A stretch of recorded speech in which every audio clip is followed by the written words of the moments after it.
کھولے تو ماں باپ کو قرآن پڑھتا دیکھے. خواب بڑے بڑے دیکھو، چھوٹے مت دیکھو.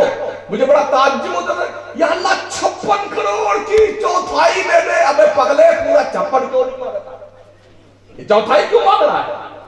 کیا دنیا کا پورے سیڑ سمجھ رکھا ہے کہ سٹھیائے وہ سیڑ کا ناراض ہو گیا تو چوتھائی کا ایک تو پیسہ نہیں دے گا؟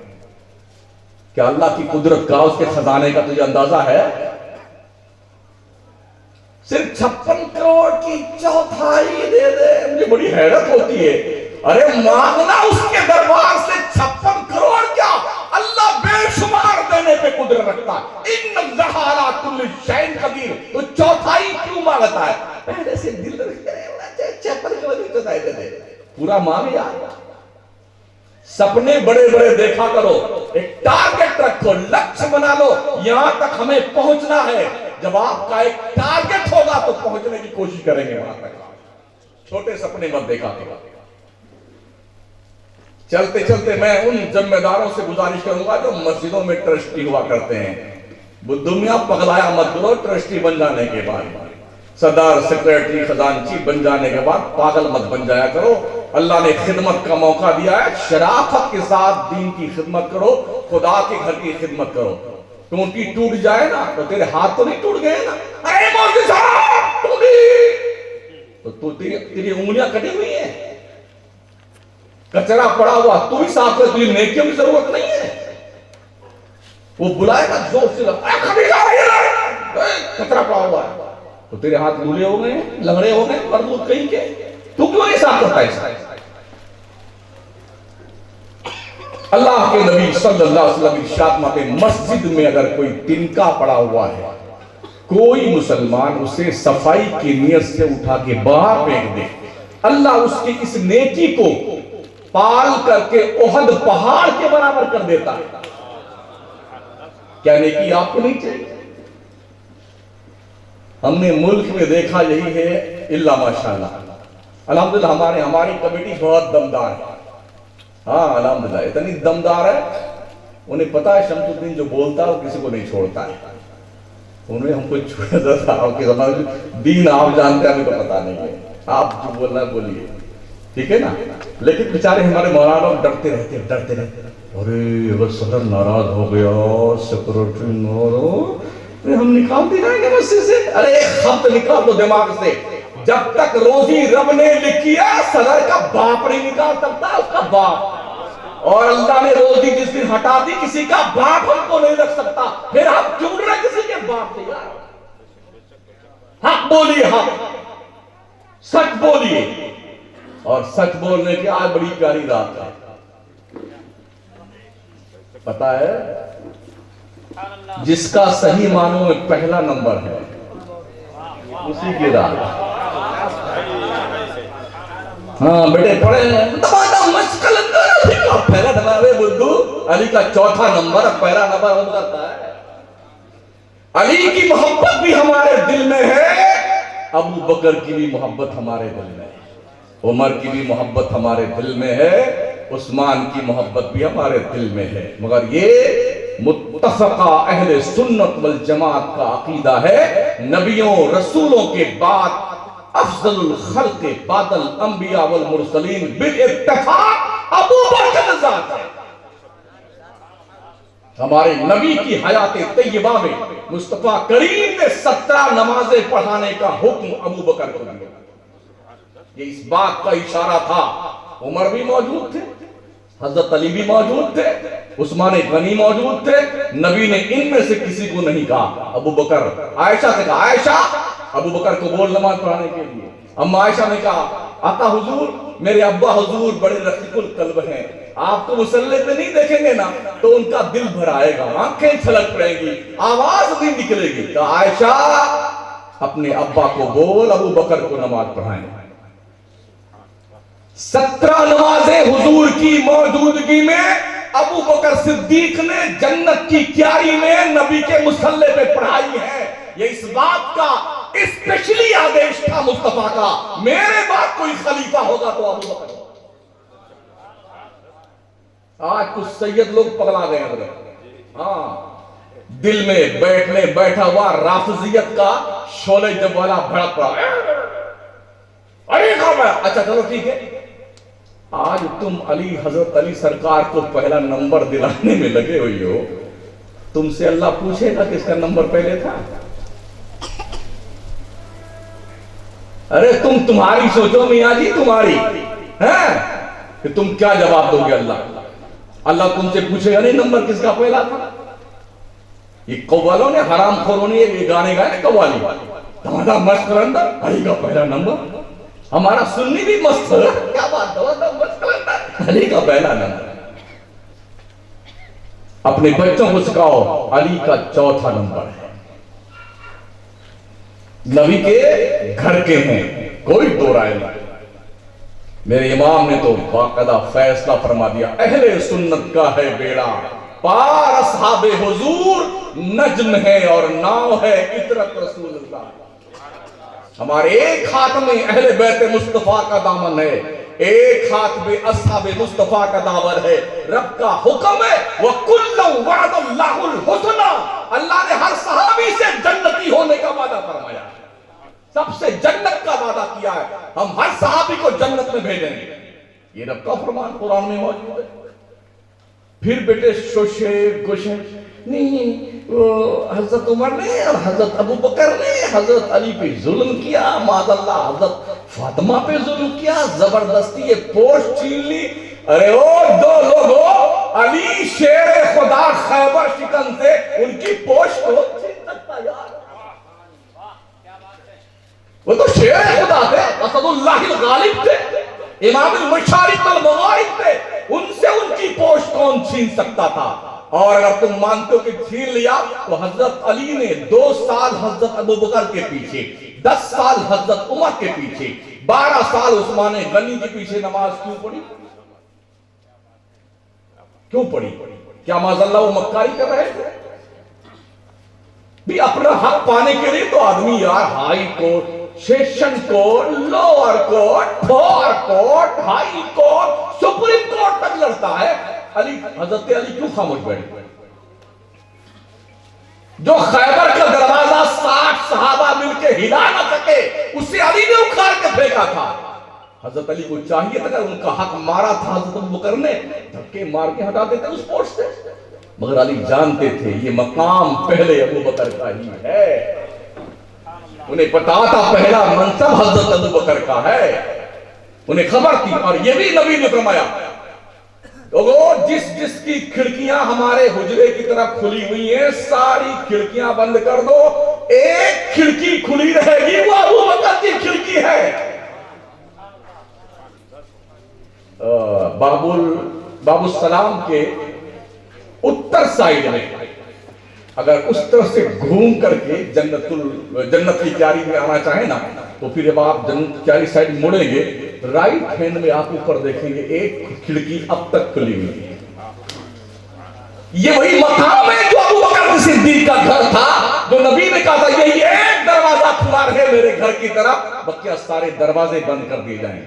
یہ نبی نے اشارہ دیا تھا کہ میرے بعد ابو بکر کا نام، ایک خاتون آئی میرے مصطفیٰ، یہ حدیث شریف کی میں جو ہے ترجمہ نہیں کر رہا ہوں، وہ آئی نبی کی بارگاہ میں کچھ مسئلہ پیش کیا، یا رسول اللہ، میرے نبی نے فرمایا جاؤ ابھی جاؤ بعد میں آنا۔ انہوں نے کہا یا رسول اللہ اگر میں بعد میں آئی اور آپ سے ملاقات نہ ہوئی تو نبی فرماتے پھر ابو بکر کے پاس آنا، پھر ابو بکر کے پاس آنا۔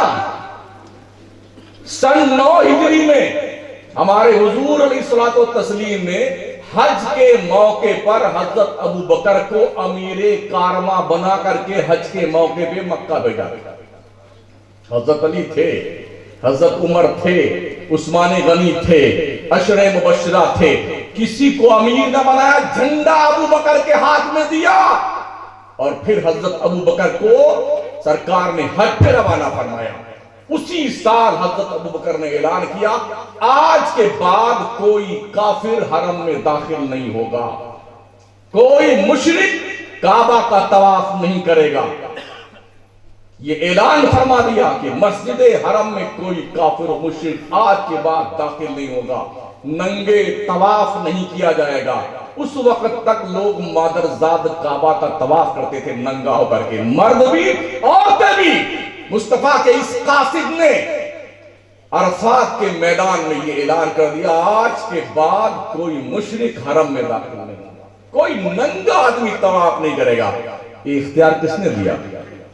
نبی نے حضرت ابو بکر کو یہ پاور دیا۔ دوسرے یہ حضرت رسول گرامی وقار فرماتے ہیں، میرے 2 وزیر آسمان پہ، 2 وزیر زمین پہ۔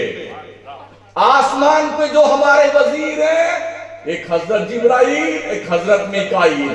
زمین پہ 2 وزیر ہیں، ایک حضرت ابو بکر، ایک حضرت عمر۔ اور حضور نے صاحب غار کو صاحب مزار میں اپنے قریب میں رکھا، غار میں بھی ابو بکر کو ساتھ میں رکھا، مزار کو رکھ کے ساتھ۔ یہ حضور کا مزار، یہ حضرت ابو بکر کا مزار۔ چلو یہ بھی مان لیتے ہیں ہم، حضرت علی کا جب دور آیا تھا تو اس وقت چاہیے تھا کہ جو کچھ حق وقت چھین لیا تھا لوگوں نے، اب وہ واپس لے لیتے، لیکن ایسا کچھ نہیں۔ نہ ہم نے کوئی ایک روایت حضرت علی کی پڑھی جس میں حضرت علی نے یہ کہا ہو کہ میرا حق کسی نے چھینا۔ یہ وہی میں نے کہا، چائے سے زیادہ کیتلی گرم۔ 1400 سال کے بعد بیٹے فیصلہ کر رہے ہیں یہ حق حضرت علی کا تھا، تو اب تو کیوں مر رہا ہے؟ وہ بھی جنت نشین ہے، وہ بھی جنت نشین ہے، تیرے کو موت کیوں آ رہی؟ کس کا حق تھا کس کا نہیں تھا؟ اور ہمارا تو اتنا عقیدہ ہے، پوری دنیا میں سب سے اچھے لوگ جو تھے ان لوگوں کو اللہ نے میرے مصطفیٰ کا صحابی بننے کا شرف عطا کیا۔ ایک صحابی نے اگر ایک مٹھی جو اللہ کی راہ میں خیرات کیا ہے، پوری دنیا کے لوگ مل کے زمین بھر کر سونا خرچ کریں تو صحابی کے ایک مٹھی جو کے برابر ثواب نہیں ہو سکتا۔ یہ وہ ابو بکر ہے، نبی فرماتے ہیں اے لوگو صحابہ سنو، کان کھول کر سنو، اسلام پر اور ہم پر جس کا جو بھی حق تھا میں نے سب کا حق ادا کر دیا، سب کے احسان کا بدلہ چکا دیا۔ ہاں ابو بکر کا حق، ان کا جو احسان اسلام پر اور محمد پر ہے، اس کا بدلہ اللہ دے گا حشر کے میدان میں۔ کیا یہ حدیثیں یہ سور داس لوگ نہیں دیکھتے؟ کیا ان کی آنکھیں اپنا خود بدھ کھو بیٹھتی ہیں؟ لیکن حدیثوں کا نمبر آتا ہے۔ یہ ساری بکواس ایران سے آتی ہے۔ ایران کے سارے شیعہ اور شیعہ کے مولویوں کا جانتے ہو کیا عقیدہ ہے؟ قرآن 40 پارے تھا، سن لیجئے کیا کہتے ہیں یہ شیعہ لوگ؟ قرآن 40 پارے تھا، 10 پارے حضرت عمر نے، ابو بکر نے، حضرت عثمان نے مل کر کے غائب کر دیا، جو 10 پارے اہل بیت کی شان میں۔ اللہ کیا فرماتا ہے؟ الف لام میم ذالک الکتاب لا ریب فیہ۔ ایک نقطہ بھی جو جہاں تھا اب تک وہی ہے۔ اللہ فرماتا ہے اِنَّا نَحْنُ نَزَّلْنَا الذِّکْرَ وَإِنَّا لَهُ لَحَافِظُونَ، بے شک ہم ہی نے قرآن نازل کیا ہے، ہم ہی حفاظت کرنے والے ہیں۔ اللہ تو یہ فرماتا، یہ بیٹے کا کہتے ہیں نہیں 40 پارے تھے 10 گم ہو گئے۔ جو اہل بیت کی شان میں تھے وہ ابو بکر نے، عمر نے اور عثمان نے مل کر کے ختم کر دیے 10 پارے۔ یہ بدتمیزیاں ایران سے آتی ہیں، سن رہے ہیں؟ یہ اس لیے میں بتا رہا ہوں کہ ایسے بدعقیدہ لوگ ہمارے سنیوں کی صف میں گھس کر کے سنیوں کو برباد کر رہے ہیں۔ ایران کی سرزمین سے لکھوں کا لاکھ نہیں کروڑ روپے آتے ہیں سنیوں کو شیعہ بنانے کے لیے۔ جس طرح قادیانی کام میں لگا ہوا اربوں خربوں روپے خرچ کر رہا ہے، ایسے ہی شیعہ بھی لگا ہوا ہے، اور ایسے بھی ایک چڈی کمپنی بھی لگی ہے۔ ہاں سارے اپنے کام ہے، سب کا نشانہ صرف سنی اور صرف سنی ہے، اور جو لٹ رہا ہے اس سنی کو پتہ ہی نہیں کہ ہم لوٹے کیسے کیسے جا رہے ہیں۔ یہی لوٹی جا رہی ہے قوم سنیوں کی۔ ابھی جائیں وہ سارا نا خدا صاحب تھا، ابھی آنے والا بس اگلا چاند سرکار غریب نواز کا ہی طلوع ہوگا. آپ نے دیکھا نہیں؟ الگ الگ کلندروں کی ٹیم نکلتی، ہجروں کا الگ سے آتا ہے حساب کتاب، ناچنے والوں کا الگ آتا ہے، سب کی الگ الگ چادریں. یہ اللہ والوں کی چادر کا مزار اسی کام کے لیے ہے. نچنیے، گوئیے، پاپی، مہا پاپی، بدماش، یعنی کیسے کیسے لوگ اللہ والوں کی چوکھٹ پہ حاضر ہوتے ہیں اور وہاں سے اپنے برے عقیدے کا اظہار و پرچار کر کے آتے ہیں.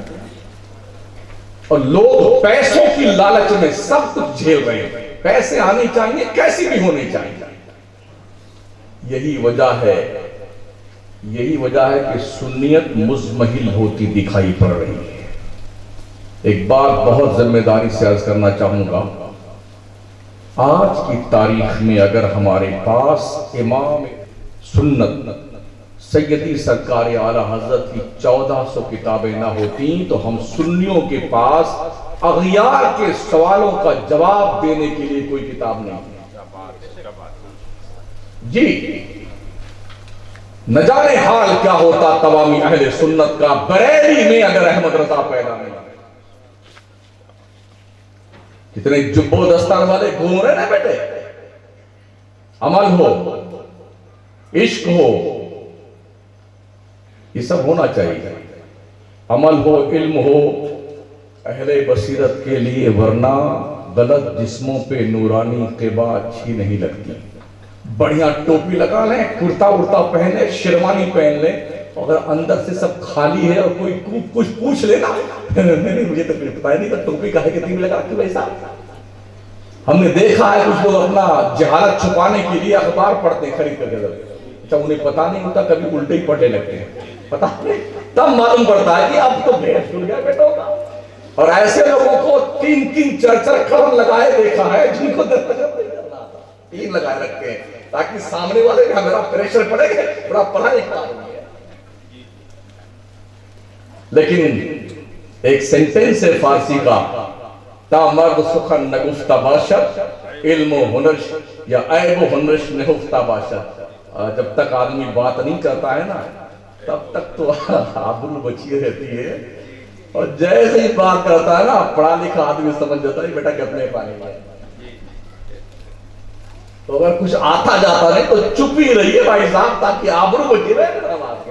خاموش ہی رہیے. عزت اسی میں ہے، بڑائی اسی میں ہے. میں نے سنا ہے کہ 5 مرتبہ فیل ہونے والے لوگ صدر جماعت میں بیٹھے اسی ملک میں. اچھا جہاں بھی ہیں بیٹے صرف مولویوں کے پیچھے پڑے ہیں. ہاں جہاں جانا ہوتا سب یہی شکایت کرتے ہیں، وہ فلانی جماعت کے لوگ بہت پریشان کر رہے ہیں مولانا لوگوں کو. بولو یہ بس 1 2 مسجد ہے جہاں ہماری نماز ہوتی ہے، باقی کہیں نہیں ہوتی ہے. تم یہی بتا دو بھائی صاحب، یہی بتا دو کہاں لکھا ہوا ہے. اچھا یہ کس کو پتا ہے کس کی نماز ہوتی ہے کس کی نہیں ہوتی؟ ہم پڑھ رہے ہیں تقریباً جب سے ہوش سنبھالا ہے پڑھ رہے ہیں نماز، جب سے امام صاحب بنے تب سے پڑھا رہے ہیں. جتنے لوگ بیٹھے ہیں کیا کوئی ان میں سے ہم سمیت کوئی یہ یقین کے ساتھ کہہ سکتا ہے ابھی جو میں نے عشاء کی نماز پڑھی یا پڑھائی ہے کسی اللہ نے قبول کر لیا؟ بولیے اگر آپ لوگ، ہم کو بھی پتا نہیں ہے. ہمیں بھی پتا نہیں کہ ہم جنت میں جائیں گے کہ جہنم میں جائیں گے، اللہ کو بات نہیں پتا ہے. ہاں بڑوں سے تعلق ہے، کوشش کر رہے ہیں اللہ ٹوٹے پھوٹے سجدوں قبول کر لے حضور کی غلامی میں، تو سمجھ جائے پھر بخشش کا کوئی راستہ سمجھ میں آتا ہے.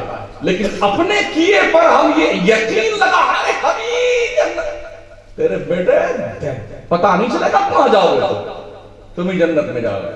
فلانے پیر صاحب لے جائیں گے دھماکے پیر صاحب، نہ پیر صاحب کا پتہ لگا تھا نہ مارے جائیں گے، چہرے مست کر دے گا مار کے پیروں کے. ہاں وہ جو بیچتے تھے دوائیں دی وہ دکان اپنی بنا دے، جو جنتیں بیچتے تھے نا ریت کے گھروں دے بنا کر کے وہ اپنی قبروں میں گئے. ہاں جی اب تو حال یہ ہے وہ زمانے لگ گئے جب خلیل خان فاختہ اڑا دے. کیا خیال ہے آپ کا جی آصف صاحب اللہ؟ ہاں وہ زمانے لگ گئے جب خلیل خان فاختہ اڑا دے. اس علاقے کے لوگوں میری بڑی ادب سے آپ سے گزارش ہے مجھے کوئی شوق نہیں کہ مجھے پھر آپ بلائیں، ٹھیک ہے نا، مگر یہ درد ضرور ہے مجھے کہ آپ اپنے محلے میں اسکول کھولیں،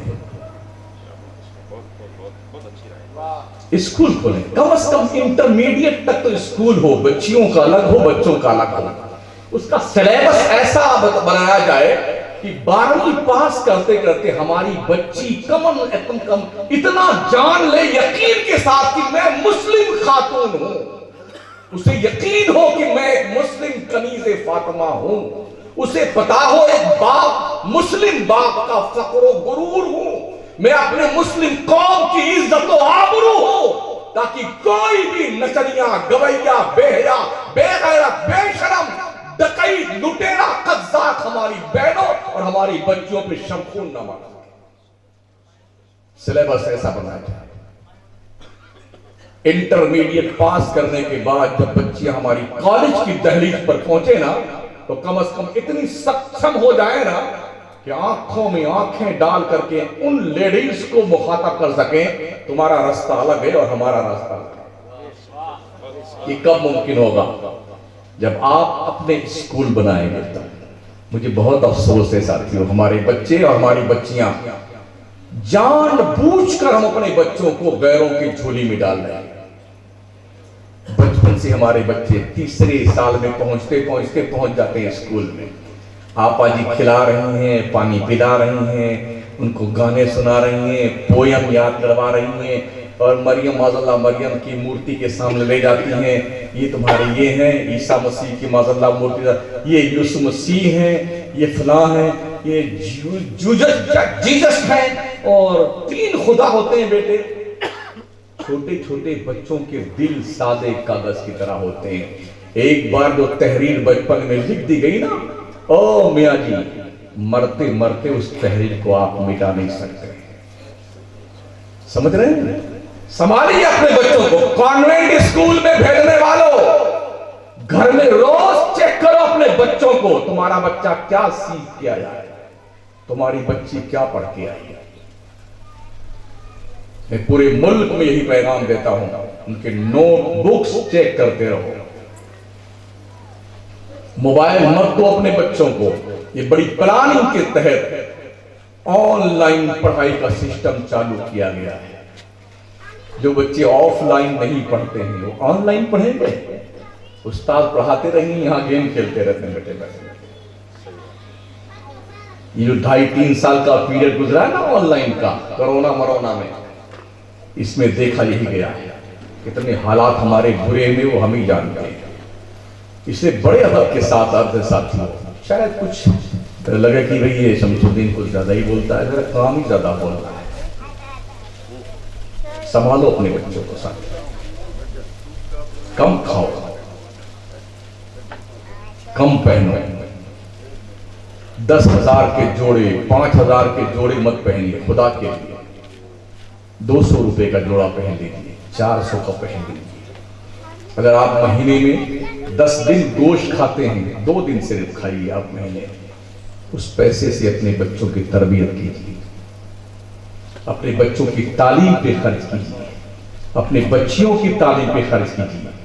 کسی اسکول اور کالج میں یونیورسٹی میں آپ کے بچوں اور بچیوں کو دین سکھانے والے لوگ نہیں، بھول جائیے اس کو۔ اس لیے کالج اور یونیورسٹی سے پڑھ کر آنے کے بعد بچے گھر پہنچے تو باضابطہ ان کی تربیت اور تعلیم دینی کے لیے کوئی ایسا ٹیوٹر، کوئی ایسا پڑھانے والا ہو جو صحیح ڈھنگ سے ان کی رہنمائی کر سکے۔ ایسے مسلم، ایسے افراد ڈھونڈیے۔ شاہجہاں بادشاہ نے بھی حضرت اورنگزیب کو پڑھانے کے لیے ڈھونڈا تھا ایک مولانا، ملا احمد جیون کو، سمجھ رہے ہیں؟ انہوں نے پڑھایا تھا قاعدے سے، تھپڑے مار مار کر کے، ایسے پڑھ لکھ کے بنے تھے نا کہ فتاوی عالمگیری ان کی ہی دین ہے، فتاوی عالمگیری انہی کی دین ہے جو آج مسند درس و تدریس اور افتاء پہ بیٹھ کے مفتیان کرام فتویٰ نقل کرتے ہیں نا، یہ حضرت اورنگزیب عالمگیر کی دین ہے۔ 200 مفتیان کرام کی خدمات لے کر کے وہ فتاوی عالمگیری ترتیب دی گئی۔ کہاں بیٹھے ہیں وہ؟ ہماری تہذیب سے دنیا کتنا چلے پتا ہے؟ جب بغداد پہ قبضہ کیا تھا نا تو پورا کتب خانہ جلا کر کے دریائے دجلہ میں ڈال دیا تھا. دجلہ کا پانی مہینوں تک کالا کالا بہتا رہا. ہماری امانتیں سب ختم ہو گئی. تعلیمی جو ہمارا خزانہ تھا وہ ختم ہو چکا ہے. اس لیے ضرورت اس بات کی ہے ساتھیوں، بڑے ادب کے ساتھ گزارش، ہم بھی ہاسپٹل میں بھی جاتے ہیں، کالج میں بھی جاتے ہیں، یونیورسٹی میں بھی جانے کا اتفاق ہوتا ہے، اسکول کے بچوں کو بھی سمبودھت کرنے کا اتفاق ہوتا ہے نا. بڑی حیرت ہوتی کہ ہمارے بچے کیا سیکھ رہے ہیں، جن کو یہی نہیں پتا ہوتا ہے کہ اللہ کون ہے، رسول اللہ کون ہے، اور ہماری قوم کس کے پیچھے پڑی ہوئی ہے. ابھی بہت سارے ویڈیو ملے ہو، ایک پاکھنڈی سے کوئی پوچھ رہا ہے پترکار، بتائیے فجر کی نماز میں کتنی؟ ہاں 4 رکعت ہے، 2 سنت 2 نفل. فجر کی رکعت میں 4 رکعت ہے، 2 سنت 2 نفل ہے. کون ہے؟ بابا ہے، 20 انگوٹھی پہنے ہیں، بڑے بڑے جٹادھاری بال رکھائے ہیں بیٹے. آج ایک ویڈیو دیکھی، کہا کوئی آیت الکرسی، کہا ہاں ہے تو آیت الکرسی لیکن میں وضو سے نہیں ہوں. بھئی آپ کو زبانی سنا ہے؟ کہا نہیں، ہم فقیروں کی الگ نماز ہوتی ہے، ہمارا قرآن بھی الگ ہوتا ہے. سن لیجیے حرام خوروں کو، مرد کمینے پکڑائے ہیں، عورتیں بھی کمینیاں پکڑائی ہیں. ایک بار میں باضابطہ مردر ایکسپریس میں بیٹھا لکھنؤ سے، اور حاجی وارث شاہ رحمۃ اللہ علیہ کا عرس چلتا تھا، وہاں سے لوٹ کر کے اور مرسل آ رہے تھے، تو ایسے بیٹھ گئے. بھیڑ بکریاں نہیں بیٹھتی، جگہ تو تھی نہیں گاڑی میں، ایسے پسند کے بیٹھی عورتیں. تو ہم بھی اپنا چپ چاپ بیٹھے ہوئے تھے. تو جانتے ہو کہ آپس میں ارے یہ ملا والے بھی کیا جا رہے دین، یہ اللہ والے تو یہی ہیں بیچارے. جو لوگ کہتے ہیں یہ چرس تھوڑی پیتے ہیں، اور اس کے دنیا میں انہیں کعبہ دکھتا ہے. حرام خورو، دنیا میں کعبہ دکھتا ہے. یہ کانوں کی سنی بات کر رہا ہوں اور آنکھوں کی دیکھی بات کر رہا ہوں. ایک تو نہیں 50 عورتیں تھیں، لکھنؤ سے لے کر کے جے پور تک ان کی یہی ایک نیت تھی. یہ مولانا لوگ کیا جانتے ہیں؟ دین تو یہ لوگ جانتے ہیں. لوگ اعتراض کرتے ہیں یہ جو ہم پاس اسی لیے ہم اٹھتے بیٹھتے ہیں عورتوں کی ٹیم پور گئے یہاں پہنچ کے معلوم ہوا کہ اللہ کون. تو ہم نے 10 سال گھاٹ چھیلا مدرسے میں ان علماء نے، اور ہمارا سنی انہی کے پیچھے. ارے بابا نے کہتے ہیں نا دھندا نہیں چل رہا ہے، تعریف بنا دی. اچھا ایک بات بتا مجھے، اگر تعویذ بنانے سے قسمت کسی کی بنتی تو مولوی پاگل ہے؟ وہ اپنے بنا کر کے اپنا دھندا کر لیتا ہے، نہیں کرتا. وہ تمہارے بنائے گا. ایک عجیب کنڈیشن ہماری قوم کی، اتنی بات سمجھ میں نہیں آتی ہے. اگر کسی کو کیمیا بنانے کا نسخہ مل جائے تو تم کو بتائے گا کہ ہم سونا بنا لیتے ہیں، چپے بنائے گا بیٹا کوٹری میں بیٹھ کر کے، تمہیں خبر نہیں لگے گی.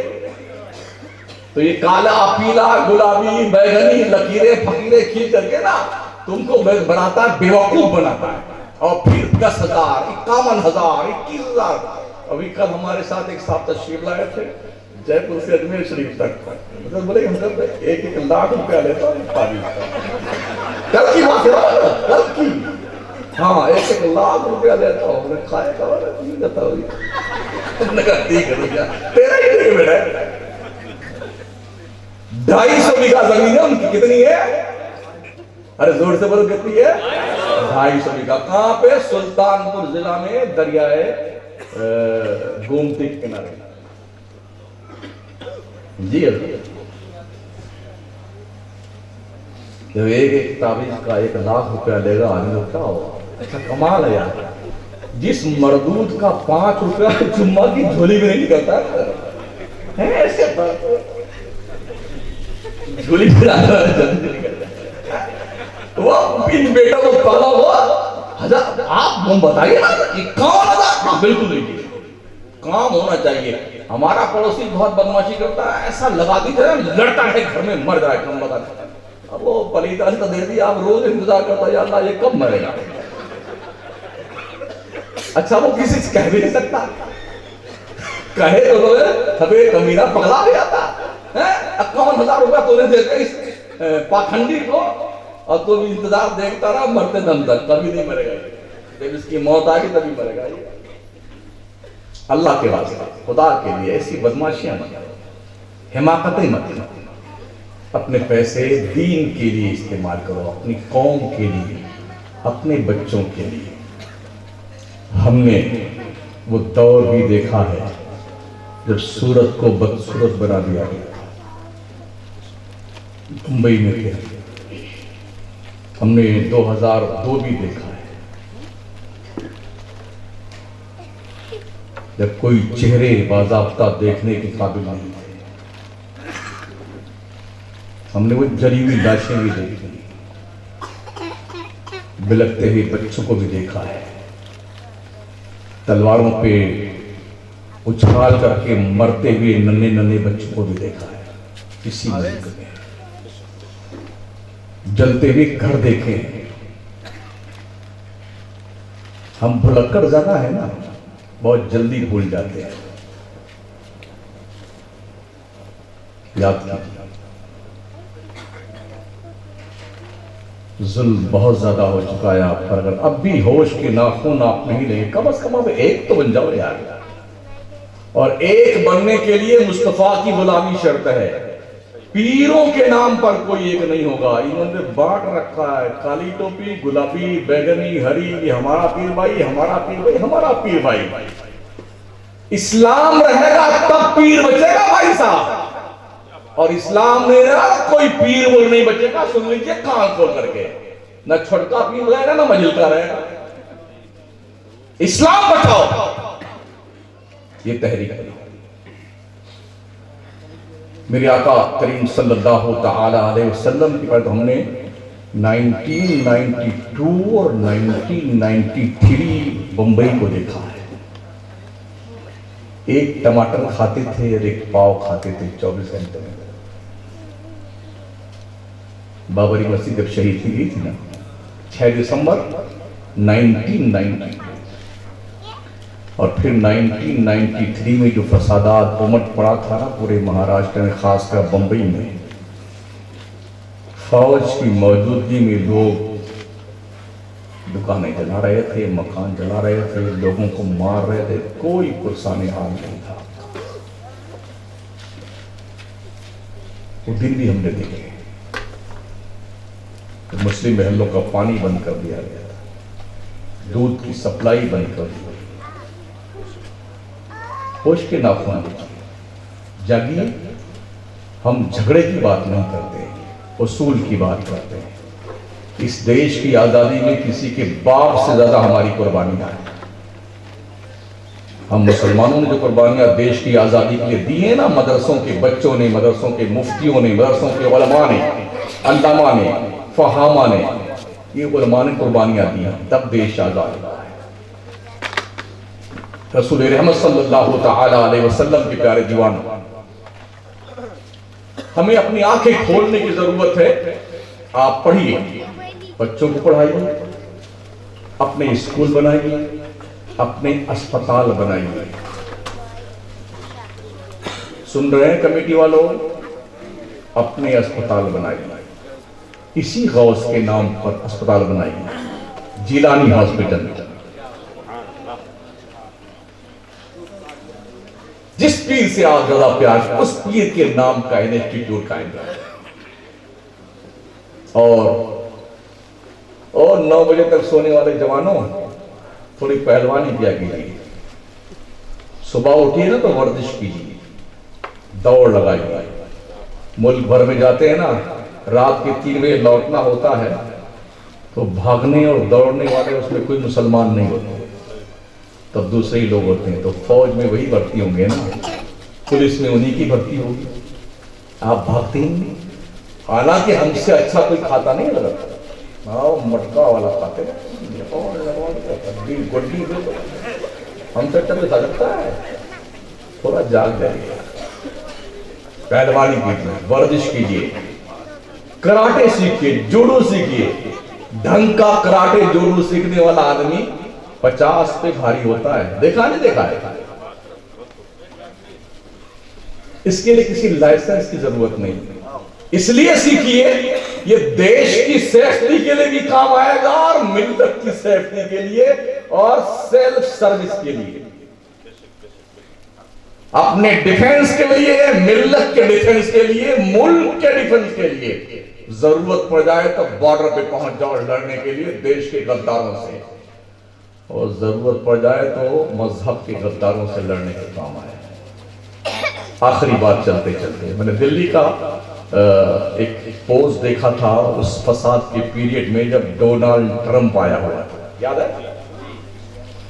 اچانک دلی میں فساد پڑا تھا یا پھوڑا گیا تھا بڑی پلاننگ کے ساتھ۔ ایک بندہ نوجوان تھا بیچارہ، کہیں سے ورک کر کے لوٹ رہا تھا، کراٹے واٹے سیکھا ہوا تھا، اس کی موٹر سائیکل کی پہلی جو پہیا تھی، جو وہ نشان نہیں ہوتا ہے، اس کو پار کر لیا گیا۔ دو پولیس والے آئے، اس کو 2 تھپڑ مارا کود کود کر کے، اس نے گاڑی پیچھے کی اور سائیڈ میں لگا کر کے کہاں پڑ رہا ہے کہیں کا یوں اٹھا لیا دونوں کو، اور ایسے اٹھا کے پڑکا نا تو جو 4-5 تھے تھے بہت جلدی بھگے دور۔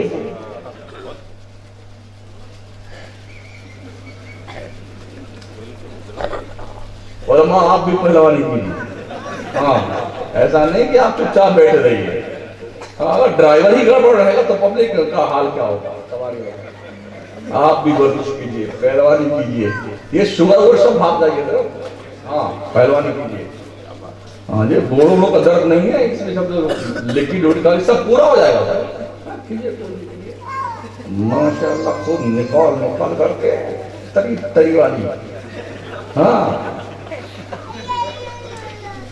خوب کھائیے، سنائیے، کچھ سنا بھی کیجیے، کچھ دیکھا بھی کیجیے۔ حضور مجاہد دورہ علامہ سید مظفر حسین کچھوچی رحمۃ اللہ علیہ، وہ آدھا بولتے تھے آدھا اشارے مار جاتے تھے، وہ فرماتے ہیں نا، میری خاموشیوں سے تم کہیں دھوکہ نہ کھا جانا، فضا میں برف بن کر کوندنا ہم کو گیا۔ دوستو ساتھیو، اپنے بچوں کو سکھاؤ، پڑھاؤ، پہلوان بناؤ، لات مار کے بھگا دو، سو رہا ہے صبح 9 بجے تک، 1 بالٹی پانی ڈھو دو بردوش کے اوپر، بستر سمیت 2 مرتبہ بھگا بھگو دو گے نا، تیسرے دن خود ہی بھاگ کے اٹھ جائے گا۔ پہلے پہل کیجیے، جگائیے۔ یہ کب ہوگا؟ جب آپ خود پہلے جاگیں گے۔ آپ خود ہی سو رہے ہیں تو بچے نہیں جانیں گے، ابا حضور کی سنت پہ عمل کریں گے۔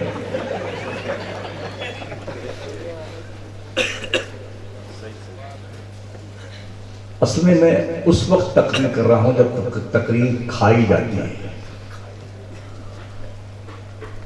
تو میں تقریر آپ کو کھلا رہا ہوں۔ تقریریں 12 ساڑھے 12 تک لاسٹ جلسے کرنے کا ایک مزاج بنا لیں۔ کسی بھی عالم کو آپ بلائیں، ایک شاعر ہو، ایک خطیب ہو، ایک افتتاحی خطاب۔ بہار چلے جائیں، جھارکھنڈ جاتے ہیں اور اڑیسہ جاتے ہیں تو فجر کی اذان ممبر شریف پہ ہوتی، کبھی آدھی تقریر فجر سے پہلے اور آدھی تقریر فجر کے بعد۔ پوری رات جب سب سوتے ہیں نا، سب اناؤنسر، ہاں یہ لوگ بڑا اچھا رول لگا ہے، ارے بولی اپنے اماں کے نام پہ سبحان اللہ، بولی اپنے پیر کے نام پہ، دونوں لہرائیے، دونوں پھیلائیے۔ مر گیا تو کیا لہرائے گا، کیا لہرائے گا؟ ہاں اٹھے ہی نہیں جا رہا، کیا لہرائے گا، پھیلائے گا؟ تو انرجی برباد کرنے کا وقت ہوتا ہے۔ اللہ فرماتا ہے وَجَعَلْنَا اللَّيْلَ لِبَاسًا وَجَعَلْنَا النَّهَارَ مَعَاشًا، ہم نے دن کو کام کے لیے بنایا، رات کو آرام کے لیے بنایا۔ سو جائیے، اور یقین مانے رات میں ہر مسلمان کی آنکھ 3 بجے کھلتی ضرور ہے۔ یہ الگ بات ہے تکیہ پھر دبا کے سو جائے، مگر الارم بجتا ہے بندے اٹھ، یہی اس وقت ہے جب دعائیں قبول کی جاتی ہیں۔ کبھی ایسا ہوتا ہے جگہوں کے بدلنے سے دعاؤں کی تاثیر بدلتی ہے، کبھی ایسا ہوتا وقت کی بدلنے سے دعاؤں کی تاثیر بدلتی ہے۔ کبھی ایسا ہوتا ہے زبانوں کے بدلنے سے دعاؤں کی تاثیر بدلتی ہے. دن میں دعا مانگیے اور رات میں دعا مانگیے تہجد کے وقت, دونوں دعاؤں میں فرق ہے کہ نہیں؟ پتہ چلا وقت کے بدلنے سے دعاؤں کی تاثیر بدلتی ہے. بازار میں دعا مانگیے اور مسجد میں دعا مانگیے, دونوں میں فرق ہے کہ نہیں؟ اپنی مسجد میں دعا مانگیں, اللہ مقدر بیدار کرے, مسجد نبوی شریف میں پہنچ جائیں دعا مانگیں, دونوں میں فرق ہے کہ نہیں؟ تو کبھی جگہوں کے بدلنے سے دعاؤں کی تاثیر بدلتی ہے, اور کبھی زبانوں کے بدلنے سے دعاؤں کی تاثیر بدلتی ہے. ایک عام آدمی دعا کرے اور حضرت علامہ جامی صاحب کی اللہ دعا فرمائیں, دونوں میں فرق ہے کہ نہیں؟ حضرت دعا کریں اور پھر مخدوم سمنا دعا کریں, فرق ہے دونوں میں کہ نہیں؟ مخدوم سمنا دعا کریں اور اجمیر کا تاجدار دعا کرے, دونوں میں فرق ہے کہ نہیں؟ اجمیر کا دولہ دعا کرے اور بغداد کا راجہ دعا کرے, فرق ہے کہ نہیں؟ بغداد کا دولہ دعا کرے, کربلا کا شہید دعا کرے, فرق ہے کہ نہیں؟ امام حسین دعا کریں اور اس نبی کے دربار کرم میں حاضری ہو اور نبی دعا کریں, فرق ہے کہ نہیں دعاؤں میں؟ تو زبانیں بدلنے سے بھی دعاؤں کی تاثیر بدلتی ہے. تو کیا رات میں اس لیے دعا قبول ہوتی ہے کہ اندھیرا ہوتا ہے, سناٹا ہوتا ہے, آواز دور تک جاتی ہے؟ نہیں, اس لیے دعا قبول. جو وقت اللہ نے دعاؤں کی قبولیت کے لیے رکھا ہے نا, اس وقت میں مانگی جانے والی دعا اللہ جلدی قبول کرتا ہے. میرا امام فرماتا ہے بریلی کا قلندر, مقامات مستجابات میں سے ایک مقام خواجہ کا آستانہ بھی ہے جہاں اللہ دعائیں جلدی قبول کرتا ہے. ابھی کتنا چل رہا ہے بریلی شریف کا اور اجمیر شریف کا ہنگامہ چل رہا ہے. اجمیر سے کوئی فرمان جاری ہوا ہے, دعوت اسلامی, سنی دعوت اسلامی ہری پگڑی سفید پگڑی بریلویوں کو یہاں تقریر کرنے کی اجازت, تیرے باپ کا گھر ہے. اجمیر کے دولہا کا آستانہ ہندوستان کے تقریباً 35 کروڑ اہل عقیدت کا مرکز ہے, کسی کے باپ کی پراپرٹی نہیں ہے. ہنگامہ چلا ہے. تو یہ کچھ بیچے جو ہے نا, فلانے جماعت کے فلانے جماعت کے فلانے جماعت کے, انہوں نے ٹھیکہ نہیں لیا ہے جی. کبھی بھی کسی کام کے وقت بیٹے دکھتے نہیں ہیں, ہاں کہیں نہیں دکھتے ہیں, فتنہ کرنے میں آگئے بیٹے, فتنہ کرنے میں آگئے. اس لیے میں اپنے رب کی بارگاہ میں دعا گو ہوں کہ اللہ ہم سب کی بخشش و مغفرت فرمائے, ہمیں ایک اور نیک بنائے, اور ہمیں اپنے بچوں کی حفاظت کے لیے کوشش کرنے کی توفیق عطا فرمائے. کم پڑھائی, دیندار رہیں گے بچے. ڈاکٹر بناؤ ٹھیک ہے, اچھی بات, انجینئر بناؤ, لائر بناؤ, سب کچھ کرو, پہلے اسے مسلمان بنا دو یار, پہلے مسلمان بنا دو. ہم نے ایسے بھی ادھیکاری دیکھے ہیں نا, بڑی بڑی پوسٹوں پہ پہنچنے والے لوگ, ان کی تہجد کی بھی نماز قضا نہیں ہوتی. ایسے بھی ہم نے آئی اے ایس افسر دیکھے, آئی پی ایس افسر دیکھے, اور ہم نے ایسے بھی داڑھی والے داروغہ لوگوں کو بھی دیکھی ہے, ان کی تصویریں دیکھی ہیں, پوز دیکھے ہیں, مر گئے نا تو ان کے سر میں کیڑوں کی برسات نکلی. ہم میں سے کسی کو پتا نہیں ہے کہ ہماری کون سی نماز اللہ نے قبول کی. 50 سال سے ہم بھی نماز پڑھ رہے ہیں, اللہ گواہ ہے, ہم یقین کے ساتھ نہیں کہہ سکتے کہ اللہ نے ہماری کون سی نیکی قبول کی. اے رب, جو شان تیری ہے اس کے لائق میرے پاس کوئی سجدہ نہیں. اور جوان بچوں, اگر تم اس امید پہ ہو جب بوڑھے ہوں گے تب نماز پڑھیں گے, جب شادی ہو جائے گی تب داڑھی رکھیں گے, اچھا اس سے پہلے ٹپک گئے تب کیا کرو گے؟ تم نے پرمیشن لے رکھا کہ جب تک بڑھا نہیں جائے تب تک مریں گے نہیں. ہے کوئی تمہارے پاس ایسی کوئی پرمیشن اللہ کی طرف سے؟ محبوب الہی نظام الدین اولیاء سرکار فرماتے ہیں, او جوانوں, جوانی میں عبادت کرو, جوانی میں, بڑھاپے میں عبادت نہیں کرو, کیا کرو گے؟ ارے جب بڑھا گئے, کمر جھک گئی, کچھ دکھتا ہی نہیں ہے, ڈنڈا پکڑ کے چل رہے تو اب اللہ ہی اللہ یاد آئے گا نا. جوانی کی عبادت جوان ہوتی ہے, بڑھاپے کی عبادت بوڑھی ہوتی ہے. نہ اٹھ سکتا ہے, نہ چل سکتا ہے ڈھنگ سے. ابھی وقت ہے نماز پڑھنے کا. سنیوں سن لو, ابھی وقت ہے. کتنے ایسے لوگ ہیں, کہیں ایسا نہ ہو جب تم پڑھنا چاہو تو اللہ تمہیں پڑھنے کی مہلت نہ دے. دیکھا نا مسجدوں میں کرسیاں رکھی ہوئی ہیں, ٹھیک ٹھاک آدمی ایسے نیت مارتا ہے. یہ رکوع, یہ سجدہ, ابھی ڈھنگ سے سجدہ کر سکتے ہو, ڈھنگ سے رکوع کر سکتے ہو. عبادت کی لذت حاصل کیجئے نا, عبادت کی لذت حاصل کیجئے جوانی میں. سردی سے مقابلہ کرتے ہوئے, بارش سے مقابلہ کرتے ہوئے, گرمی سے مقابلہ کرتے ہوئے. اللہ کا شکر ہے ہم لوگ ایسے علاقے میں بستے ہیں جہاں پتھر کی طرح پانی جمتا نہیں برف کی طرح, ورنہ کتنے لوگ ہیں اسی میں جم جاتے ہیں, مری جاتے ہیں. کم مقابلہ دیکھیے نا امریکہ کا پوز اٹھا کے دیکھیے, ہمارے بہت سارے دوست پڑھاتے ہیں وہاں پر. بارش ہوتی تو 6 فٹ پر جو ہے برف جم جاتی ہے, ان کی گاڑی گم, مکان میں برف بھر جاتی ہے ان کے. کتنی بھیڑ بکریاں دب جاتی ہیں, لوگ کھود کے نکالتے ہیں. شکر منائیے کہ ایسی جگہ پہ ہم اور آپ ہیں. بہت تیز ٹھنڈی نہیں آتی ہمیں, بہت تیز گرمی نہیں آتی, ورنہ ٹیمپریچر اتنا ہائی ہو جائے نا تو آدمی گرمی سے مر جائے اور سردی سے مر جائے. اللہ تیرا لاکھ لاکھ شکر ہے اب تک تو نے بولنے کی زبان کو دے رکھی ہے. ہاتھ سلامت, پیر سلامت, ماشاءاللہ رخ زیبا سلامت, سبحان اللہ, آنکھوں کے نور سلامت, الحمدللہ کانوں کی سماع سلامت. ہاں کیا گلاب کی خوشبو سونگھنے کی یہ جو اللہ نے ان نعمت دی, یہ سلامت. چھو کر گرم ہے اور ٹھنڈا ہے, یہ سب دے لگا. تمہارے باپ کو ادھر اجارہ تھا جو اللہ نے سب دیا ہے. وہ رب بڑا کریم شفیق, 70 ماہوں سے زیادہ اپنے بندوں سے پیار کرتا ہے. کوئی 100 سال کی عمر پائے, گناہ کرتا رہے نا, اور پکا ارادہ کر دے کہ اب کوئی گناہ, اللہ معاف کر دے مجھے, اللہ کی رحمت 70 ہاتھ بڑھ کر کے اس کا استقبال کرو. آجا بندے آجا, ہم تو یہ معاف کرنے کو تیار ہیں.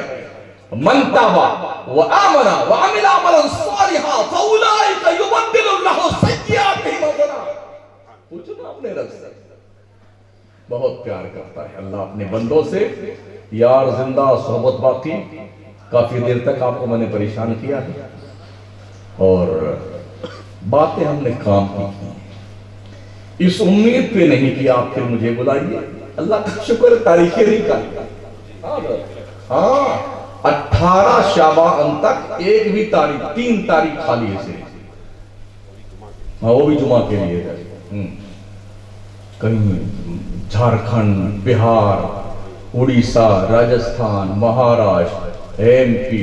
اللہ کیا کیا مرغے, بکرے, تیتر, بٹے, سبحان اللہ. یہ قبرستان گھوم رہا ہے. خوب خوب. اے رب کیا تیرا کرم ہے, ایک چھوٹے سے گاؤں میں پیدا ہوئے, کوئی جانتا نہیں تو میرے باپ کو, میرے خاندان کو, میرے گھر اور گاؤں کو ابھی شمسدین مکانا ایسے اٹھایا میرے رب نے, کہاں پہنچا دیا. میں سوچتا ہوں اگر اتنا کرنے پہ اللہ اتنا کر دیتا ہے, کچھ زیادہ ہم لوگ کرنے لگ جائیں, اللہ کیا کرم کرے گا ہم پر. یار مان جاؤ, مان جاؤ. کبھی کبھی رویا کرو اپنے گناہوں پہ تنہائی میں, خدا کے ڈر سے رویا کرو. بڑے قیمتی آنسو ہے, جہنم کی آگ کو بجھانے کے لیے اس سے بہتر کوئی طریقہ نہیں ہمارے پاس. اگر آپ چاہتے ہیں کہ جہنم کی آگ آپ کے لیے بجھا دی جائے تو خدا سے ڈر کر کے راتوں میں معافی مانگا کیجئے, رویا کیجئے. یہ آنسو جہنم کی آگ کو بجھانے کے لیے کافی ہے. استغفر اللہ ربی من کل ذنب واتوب الیہ. میں نے ایک کھچڑی تقریر کی ہے, بہت ساری باتیں ادھر ادھر سے لے کر کے آپ کو کچھ سنانے کی, سمجھانے کی کوشش کی ہے. اللہ سمجھ کے توفیق عطا فرمائے. اللہ ان علماء کرام, ائمہ کرام کا احترام کرنے کی توفیق بخشے. ان کے سائے کو حفظ و امان کے ساتھ, سلامتی کے ساتھ اپنے کرم سے دیر تک سلامت رکھے, تاکہ یہ لوگ دین و سنت کا کام کرتے رہیں. یار زندہ صحبت باقی استغفر اللہ ربی من کل ذنب و اتوب الیہ لا الہ الا اللہ محمد الرسول اللہ السلام علیکم ورحمۃ اللہ وبرکاتہ